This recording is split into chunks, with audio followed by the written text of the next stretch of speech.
fight for performance, not to prove a point.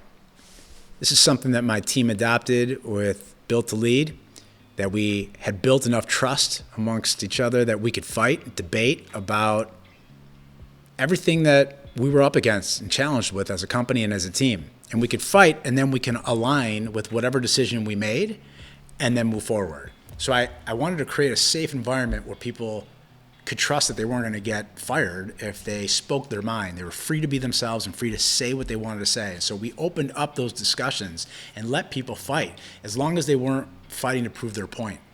Because we didn't care who was right and who was wrong. We cared about performance, and we wanted to create a culture of high performers. And the only way to do that is to allow other people outside of the leader or the person at the top to be the one who's making all the decisions and the one who is passionately going after things that they believe in.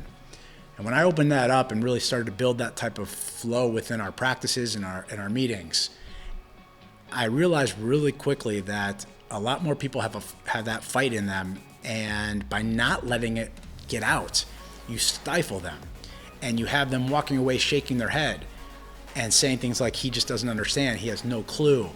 And the truth is that if you lead anything, you don't have a clue. You're the last to be told everything.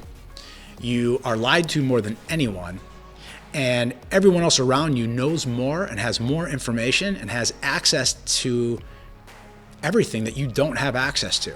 And if you don't have that trust and you instill fear instead of creating a safe environment, well, then you lose out on so many big wins that could happen if you just let your guard down and let people be themselves and encourage them to speak their mind and to fight for performance and to call it out when people are proving a point, and make sure that you don't model the way trying to always be right. And again, ironically, leadership is a contradiction when you can admit you're wrong and you can let people give their best and fight for what they believe in, and then recognize when they're right and you're wrong, and then use what they've come up with, what they shared.